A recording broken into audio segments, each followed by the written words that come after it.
A Single Step. By Darf. Converted to audio by, a random audiobook appeared. Oops. One day, as she was walking home with her mother from the grocery store, Twilight Sparkle, who was just 3 years old, stepped on a snail. It went crunch. The sound gave Twilight a start, as did the feeling of the snail's shell breaking under her hoof.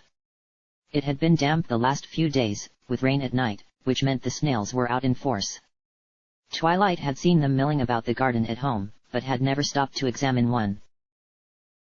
As she pulled her hoof away, the half-there body of the crushed snail was followed shortly by tears at the corners of her eyes. She didn't know much about snails, but she didn't need to know anything to tell that the long, squishy thing with the shards of shell above its back was not in a good state. She knew, in her heart of hearts, that she had killed it. As the tears took over, Twilight froze in place. Her mother, Twilight Velvet, walked a few steps without her before noticing she was gone, and turned around to find Twilight quivering over the smushed gastropod in front of her. "Twilight," Twilight Velvet said, "what's the matter?" "Mommy." Twilight huffed through the shake of her tears, fighting back the sobs that ached to come out. I squished a snail." The wail came out with her last words, and Twilight began to cry in earnest. Several ponies passing by turned their heads for a moment, then continued on their business. Twilight Velvet took a look down at the crushed snail, then looked back up to Twilight. "Oh, sweetheart. It's all right. There are plenty more snails around where that came from." Twilight Velvet wrapped her leg around Twilight's shoulders and rubbed her back softly, the surefire cure for a young foal's tears. Twilight's sobs quelled to sniffles. But that one's gone," Twilight said, her lip quivering as she spoke. "Well, you didn't mean to squish it, did you?" Twilight shook her head. "Then it's all right. Every pony makes mistakes. Now come on, we've got to get home before it starts raining." Sure enough, a few drops began to leak from the gray blanket of clouds overhead. Twilight looked towards the sky and a big drop hit her right on the nose. She was allowed one more look at the snail before her mother pulled her along, leaving the broken shell and its inhabitant in their place to whatever fate awaited them. Twilight looked back for the snail as her mother dragged her through the crowd, but after a few seconds, she could no longer see it through the throngs of moving bodies. Twilight Sparkle stretched and curled deeper into her blankets. They were warm, and she was in no hurry to force herself out of them. Besides, it was the weekend, which meant she had, at most, some studying to do. The world would wait if she slept in a little longer. The poking in her side told her that the universe had other plans, however. With a sour groan, Twilight rolled over. She held a pillow to her head as she forced her eyes open to find the smiling face of her assistant, Spike, staring at her. "Twilight! Time to wake up!" Twilight grumbled and pressed the pillow over her face. "Go away, Spike. It's the weekend. There is no time to get up." "But Twilight," Spike said, hopping onto the bed, "it is time to get up. You have to check on the eggs, remember?" Twilight's eyes shot open under her pillow. That's right. There were baby birds to be looked after. Twilight let out a low groan as she pulled herself out of her blankets. The chickens she had been incubating for weeks were nearing the final stages of their care, which meant they'd be hatching any day now. And, yes, the morning was the time to check on them to make sure they had made it through the night. It probably could wait a little while. But Spike was right. Better early than late. As Twilight began her walk to the small room she had set up for heating, Spike followed alongside her with a series of excited hops. He was still barely fresh out of his egg himself, though he was doing a remarkably good job acclimating to Twilight's hectic schedule of studying, researching, and more studying. He was even picking up his vocabulary at an impressive rate, which was a necessity around Twilight Sparkle. Spike held his claws to his chest and beamed as Twilight unlocked the door to the incubation room. The heat inside was intense, stemming from the series of lamps that were plugged in to keep the yet-to-be-born chickens warm. One lamp for each egg. Except... Oh no! Twilight ran inside with no regard for the sweltering warmness. Spike watched her go with wide eyes before following. Twilight was often in a panic over something or another, so it didn't do to join her immediately. Is something the matter, Twilight? At one end of the table housing the eggs, Twilight was feeling around her makeshift nest. The low, intense light of the lamps glowed along every inch of the table except for the one Twilight was currently attending to. Oh no, shoot! Twilight! Twilight pressed her hoof against the egg, nestled in its bed of straw and delicate holding wires. She pressed her hoof to a few of the other eggs, then back to the one at the end. The look on her face told Spike that now, maybe he should start to panic. Oh, Twilight said. Spike, Is it okay? Twilight shook her head. I forgot to plug in the lamp at the end last night, after I changed the bulb. It's, Spike shook his head. No, he said. I'm sorry, Spike. Spike stood mute as the tears began to well in his eyes. Twilight smiled bleakly at him. Well, it's not the end of the world though, right? We still have these 5. Spike was out the door before Twilight could finish her sentence. She could hear the sound of his sniffles as he fled down the hallway, followed by the slam of his room's door. She'd give him a little while, then go check on him. It was a shame, yes, and one that she could have prevented if she had been less forgetful. But in the end, it was only a chicken. One that hadn't even been born, at that. In the grand scheme of things, everything would be fine. Twilight brought the egg with her as she left the room and headed to the kitchen to find a suitable place to dispose of it. I can't believe you, Twilight. What were you thinking? Rainbow Dash's voice was the loudest the library had heard in years, and it caused the pages of a few books to shiver on the shelves, as though they were trembling at the fury of her yelling. In the center of the library's main room, Twilight backed up from Dash in a similar fashion, but quickly collected herself, pulling to a proper defensive posture. I had to think quick, and I didn't see any pony else making the decision. So I went ahead and did it. You didn't make a decision, Dash said, pointing forward at Twilight, her hoof uncomfortably close to Twilight's chest. You just acted, and now we all have to deal with the consequences. I don't see what the big deal is. Twilight brushed away Dash's hoof and breathed out loudly through her nose, scrunching her face into a frown. If I hadn't done what I did, you might not be standing here right now. That doesn't mean it was right. Geez, Twilight, you can't just kill something and brush it off like that. Twilight turned away from Dash and made a show of straightening a volume on a nearby bookshelf, as though it was suddenly more interesting than the conversation. When she spoke, it was in a low mutter, a marked difference from her earlier defiance.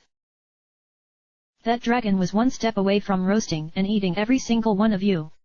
I saw an opportunity and I took it. And, Twilight said, turning her head, in my defense, I had no idea that rock was going to fall the way it did. But you knew it might. Dash stepped forward, her eyebrows low. You saw a big pointy rock and knocked it onto a dragon, knowing full well it might kill him.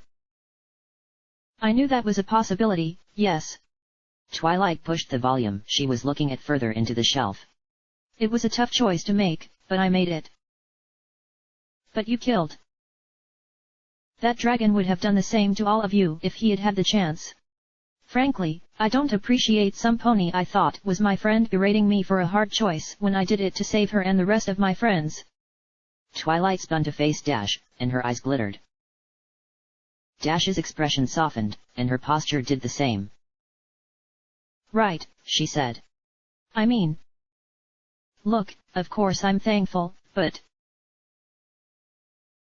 The silence from Dash's unfinished sentence left the room uncomfortably quiet. Twilight turned back to the bookshelf. The shuffling of the new book she chose to straighten sounded like the hiss of sandpaper. I'm just kind of shaken up about it, is all, Dash said. Twilight said nothing. She moved on to the next book.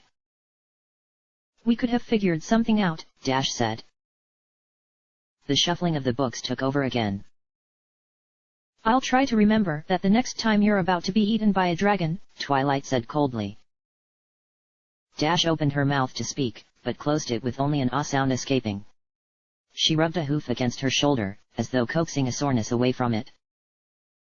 Sorry, she said. Is that all then? Twilight asked. Dash waited a few seconds.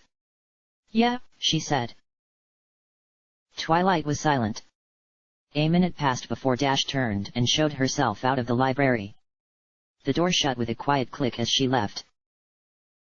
With her hoof on the book in front of her, Twilight closed her eyes and took in a long, slow breath. The Canterlot meeting room was at full occupancy. Ponies holding bundles of papers dashed back and forth in the background, while in the center, a giant table held a map of all of Equestria dotted with pins and lines, tracing boundaries and paths and circling crosses in bright red. On one side of the table, Princess Twilight Sparkle and Princess Celestia sat. Both of them stared intently at the map, holding a hoof to their chins.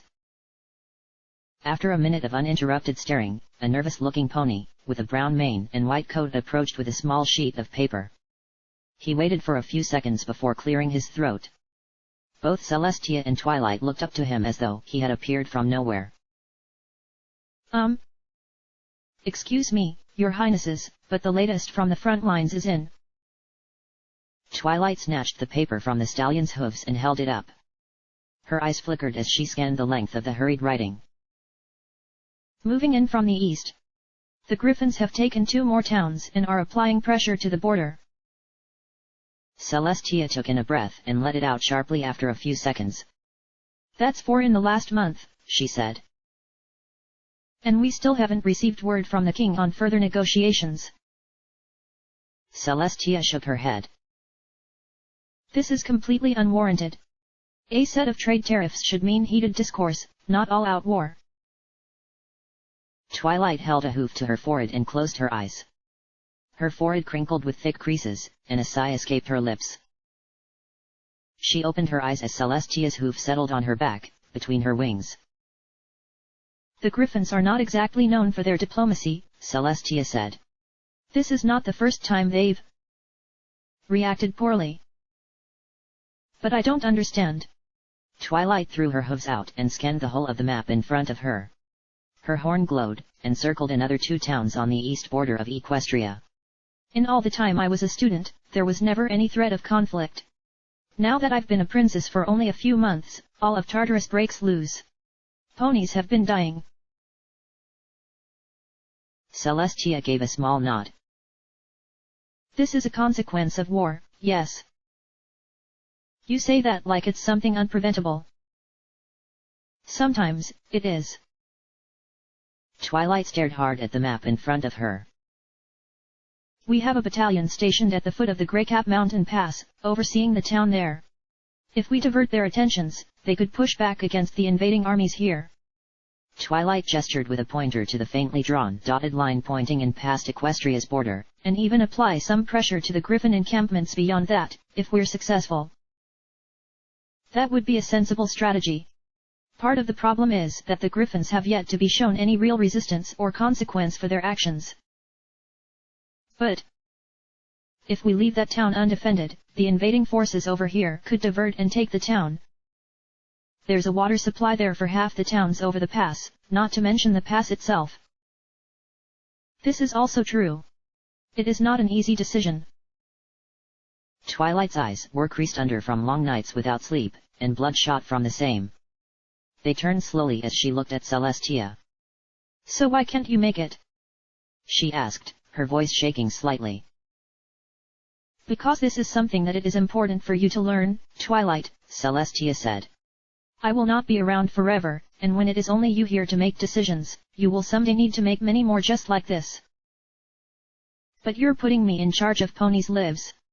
The entire fate of Equestria if things go poorly. Rest assured that I will intervene if that becomes the case. So why can't you do it now? Twilight held her pointer aloft over the town at the bottom of the mountain pass. Her hoof trembled as she kept it aloft. This is your decision, Twilight, Celestia said. In the background, the noise of ponies darting back and forth drowned out the sound of Twilight's heartbeat in her own ears, loud and heavy. The pointer bumped against the tiny house drawn on the map as she lowered it. Send the order, she said. Celestia nodded. A pony was fetched, and within minutes, was on his way out of the war room with a letter in hoof. In 2 hours, it would reach the equestrian militia stationed at the base of the Greycap Mountain Pass. They would begin to move the next day. In 2 months' more time, Equestria would win the brief war against the Griffins. Casualties would number in the small hundreds. The night was almost over. Twilight was at Celestia's bedside. The bed she had seen every time she had gone to visit her mentor in her private quarters, with the purple lace and gold-trimmed sheets, and the closeness to the window that let the sunlight hit it just so when the morning came around. The bed she had seen Celestia rise cheerfully from for so many years, and where now, she was lying, halfway between asleep and awake. She looked very tired.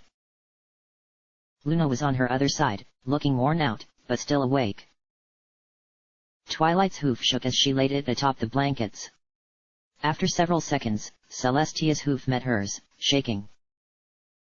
Twilight, Celestia said. Her voice was frail. Twilight's eyes were misty.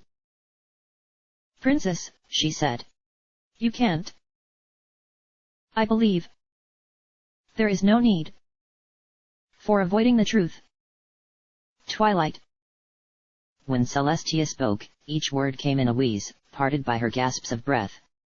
Her multicolored mane, once as vibrant as the palette of all the earth and sky, hung limply against her head, like a worn-out tapestry. Her frame was thinner, almost gaunt, and her eyes sagged as she struggled to keep them open. Over the years, Twilight had convinced herself this would become easy. The first of her friends had been heartbreak. The one after should have hurt less, but more. All of them stung, until at last, the final smile of the last of her friends' faces had vanished, and Twilight had only the future to look forward to. It had been hard, but necessary. All that while, she had tried to pretend this day would never come. She couldn't have imagined how much it would hurt. There has to be a way, Twilight said. For more time, to do something. Haven't the doctors? Shh. Twilight. Celestia moved to sit up for a second, but a coughing fit overtook her, sending her back to her reclined posture. Twilight reached out her other hoof as though it might quell the coughing, but Celestia waved it away. She collected herself after a few seconds. Every pony must have their time. Eventually, Twilight. But why now? The tears had begun to leak from Twilight's eyes now, cascading down her cheeks like twin rivers. Celestia closed her eyes and smiled. Because it is time. As soon it will be Luna's time. Princess. Twilight squeezed down on Celestia's hoof and raised her tear-filled stare towards Luna, but Luna simply nodded, showing little to no emotion in her face. I know it is true as well, Twilight Sparkle, Luna said, her voice, as it always had been, tinged with the lingering touch of her long-held ancient diction. Even alicorns cannot live forever. Or most alicorns, in any case. But why? Again, Celestia held up her hoof, a whispered shhh lingering on her lips. Twilight was silent, but the tears still ran from her eyes. You were a wonderful student. Celestia closed her eyes as she spoke, sinking hard into her pillow. Twilight leaned close to her, wrapping her forelegs around Celestia's chest. She began to cry then, fiercely, though Celestia still smiled. From her seat across the bed, Luna sniffed and wiped a tear from her eye. Whispered words passed between Celestia and Twilight. they were words only for them. As they faded, there was nothing more to say. For the last time, and the first time, the sun rose. Twilight cried. She sobbed into Celestia's pillow and shoulder and the now fully dull colors of her mane. After a minute, she stood, as though to offer Luna a chance to make her own peace, but Luna waved a hoof and stood herself. She showed herself out, casting only one last look back over the bed before stepping out into the hallway. Twilight cried until she felt empty. She cried as the long, tender rays of the sun crept over the horizon, leaking through the slightly frosted pane of glass at the far end of the room, stretching over Celestia's private quarters, and her bed, as it took fully to the sky. When it was halfway risen, Twilight couldn't cry anymore. She whispered something and finally pulled herself from Celestia's bed, her body shaking from the tears it had wrung out. She let herself out, and left the warm sun to wash over Celestia's cold bed. The last vestige that remained of old Equestria was the Everfree Forest. It had been a blight on the vastly industrialized landscape of Twilight Sparkle's kingdom for a long time, impeding Evriponi's progress in attempts at modernization with its bizarre magic and uncooperative boundaries. The creatures within were even more of a hassle, seemingly not content just to ignore the neighboring cities, but to attack them, drawing valuable time away from guards who had better things to do with themselves than to chase manticores. Twilight had been thinking about it for some time. She had called a meeting. "You can't just wipe an entire forest off the face of the planet," said the shrill-sounding Earth Pony, to her left. The pony in question was one Ground Star, a brown-coated, blonde-maned environmentalist who had made her interest in Twilight's forthcoming decision very well known as soon as Twilight had begun to court opinions. Twilight was already familiar with her previous industrialization objections, but didn't hold them against her. Change was scary, and she understood why some ponies might have reason to argue against it. "On the contrary, Miss Star, we certainly can, and I see no reason not to." The voice on Twilight's other side belonged to a slick, black-maned unicorn named Heavy Shift, one of the head supervisors of industrial operations in Canterlot City, hoof-picked by Twilight herself. He had been an invaluable asset in the recent modernization projects, and hadn't been a surprise when he offered to head the other side of Twilight's council at the meeting. Twilight sat in the middle of the two ponies glowering at each other, her hooves held together. "What benefit is there to leaving the Everfree alone?" she asked, eyes dead set on the order sheet in front of her, unchecked and missing her signature at the bottom. "Well, besides the fact that it's the right thing to do," this earned Ground Star a glare from Heavy Shift, but she continued unabashed. "The Everfree is also home to many indigenous species and equestrian life forms. If their habitat is removed, it's very likely that they won't find anywhere else to survive, which would mean extinction. Extinction for the manticores and timber wolves and cockatrices, and whatever other ghastly creatures are still roaming the grounds in that awful forest. Goodness, whatever shall we do without them?" Ground Star returned the glare she had received earlier, and Heavy Shift met it with a smirk. "The forest is the last part of Equestria that's utterly inhospitable to pony life," Twilight said, her voice steady. "If it's removed, we can provide much-needed living space, and begin to convert the forest's remaining resources for proper use. At the cost of an ecosystem older than any pony city on the continent. Besides which, there is a danger involved. The Everfree, as you know, is home to a wealth of strange magic, which could cause a good deal of difficulty in its removal. If it's so dangerous, why is it still around in the first place? I'd sleep sounder knowing a forest teeming with ancient, hostile magic and monstrous creatures was gone, and I think every pony else would as well, not least of all the citizens of Ponyville, who've had to stare at the accursed thing every day since the day the town was built." Twilight let the heat on either side cool before she spoke. She knew she could trust her attendees not to speak out of turn, regardless of their stake in the issue. "I'm not convinced leaving a forest of hostile inhabitants around is an idea worth it simply for the sake of accommodating the inhabitants themselves. Equestria is a pony civilization, and I have to keep the best interests of ponies in mind." "So you've made your choice then," Ground Star said. Despite her role in speaking to the Princess of Equestria herself, Twilight could hear a hint of bitterness in her delivery. "I believe the decision was clear when I requested this meeting, but I hoped I might be shown there was additional evidence to make me reconsider." Ground Star sighed. If you wipe out the Everfree, you'll be doing unknowable, irreparable damage to the native biology of Equestria. Those manticores and cockatrices might not be nice, but they're living things, and destroying the forest will be as good as ending their entire world. Twilight stared forward, hooves still held together. She looked slightly to the side, waiting for Heavy Shift's rebuttal, but none came. His smirk said that he didn't feel one was necessary. I'm sorry, Twilight said. With a glow of her horn, she raised the black pen on the table in front of her and scratched her signature across the bottom of the work order, along with a check mark in the rightmost box. I appreciate your time regardless, Twilight said, finally turning to her right. Ground Star sighed, but nodded. I understand. I'm sorry I couldn't convince you otherwise. On Twilight's left, Heavy Shift's grin was unbearably smug. Twilight gave him a nod, and the grin vanished, along with him and Ground Star shortly thereafter. Twilight sat, alone in her council room. She read over the order a few more times before raising it, enshrouded in a lilac glow, and sending it off with a shimmering burst of the same. Equestria was the most fully evolved society on the planet. Twilight had seen to that. Equestrian ponies were smarter, faster, happier, healthier, and lived in the heart of Twilight's vision for an advanced culture and societal infrastructure. Ponies everywhere were thankful for her vision, and she was happy she was blessed enough to see it come to fruition. Celestia had told her something, many thousands of years ago, but had stressed strongly that it might not apply to Twilight herself. As time went on, that seemed to be true, which left only a large question mark on the future. There was the rest of Earth, however. Over the years, Twilight had caught herself thinking about the other species a bit like the animals she was already used to. She didn't see it as prejudice, it was simply fact.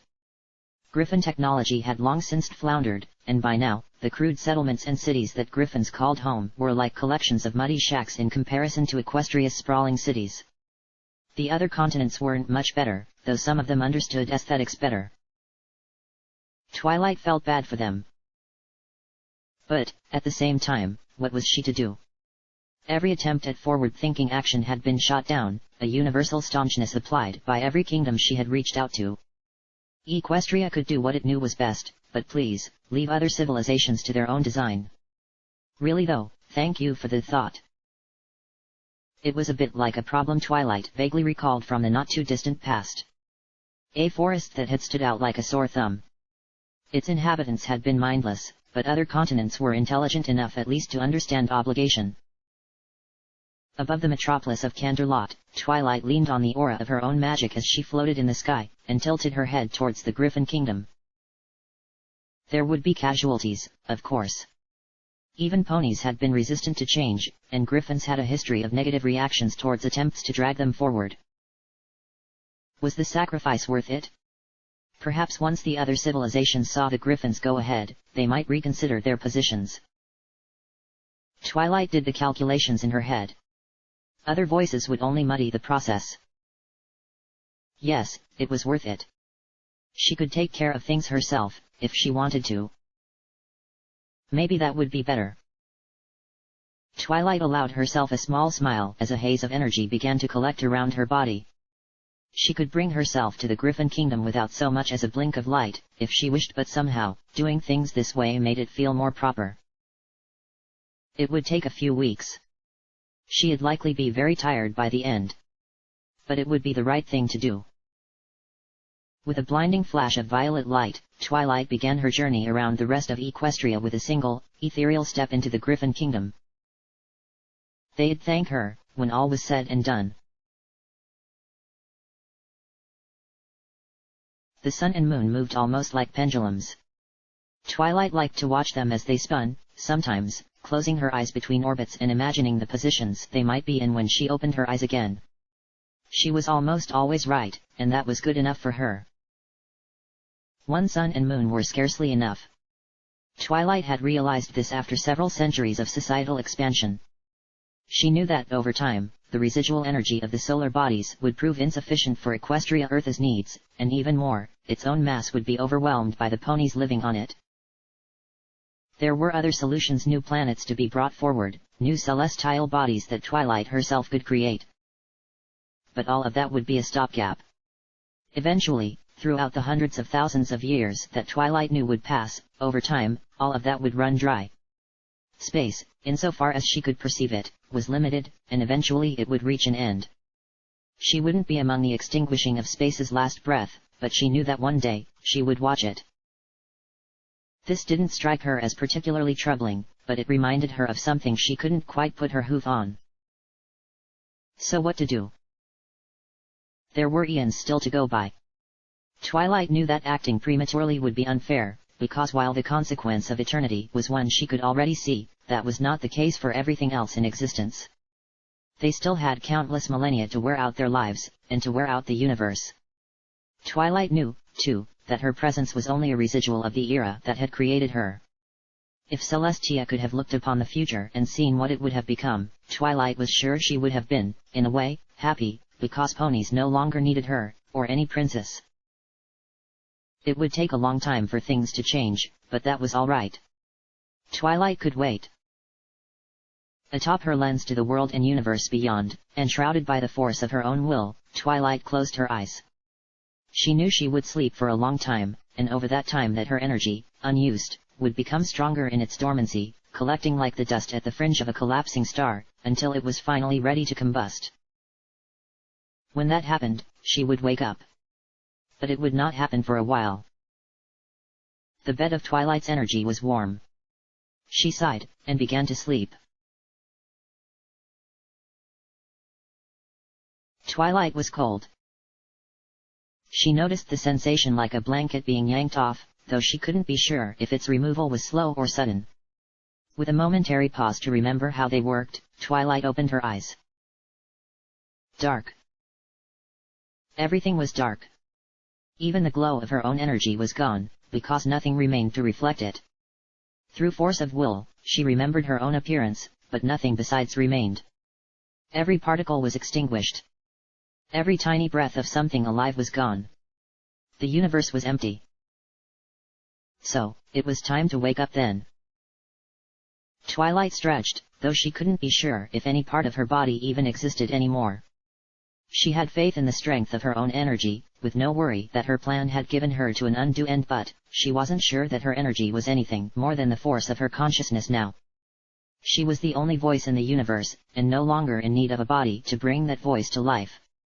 There was no such thing as life when she was the only thing that was. With her stretching complete, Twilight's mind traveled outward.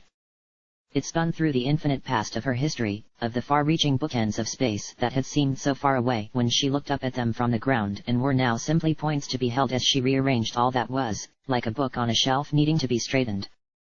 Though she was confident, the touch of the universe felt unfamiliar at first and so cold. After a few false starts, Twilight found what she was looking for.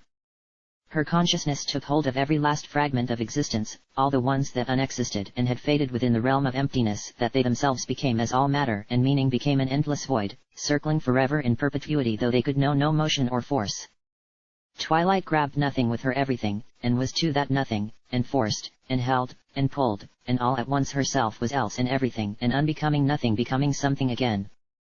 She held and she pulled and she forced and she squeezed down the nothing until it was a single point, coalesced in herself which was the point in its entirety, and all of the things outside it, and only a tiny, imperceptible point of light, held so tight that no force ever known or knowable could describe it. With her grip fast, she pressed down even more than that. She squeezed the whole of reality tighter down that a single point, compressing it beyond comprehension. It went crunch. And, as is the wont of a very tightly wound ball to come undone, at last so did the universe, and Twilight with it. Where there was nothing, there was everything, all the stars and planets and galaxies and the things on them and in them and everywhere around them. There was, in an undefinable instant, void, and then in the next, there was the universe, as if it had always been, and in fact, had indeed. And as the spiral arms of every galaxy righted themselves, and the planets found their course in orbit, not thrown by momentum, but simply by being placed where they belonged, the sky on a tiny planet in a tiny system at the instant was a murky, overcast gray. It was an assemblage of clouds, collected like the nebulae of never-ending stars, but filled to the brim with rain instead of cosmic dust. A single, tiny drop fell from one of those clouds, and landed upon the earth. And somewhere, a snail, knowing it was raining, began his slow journey across the world. He didn't know what he was looking for, or what would become of him next, but he knew that moving was what he must do, and so, everything was fine.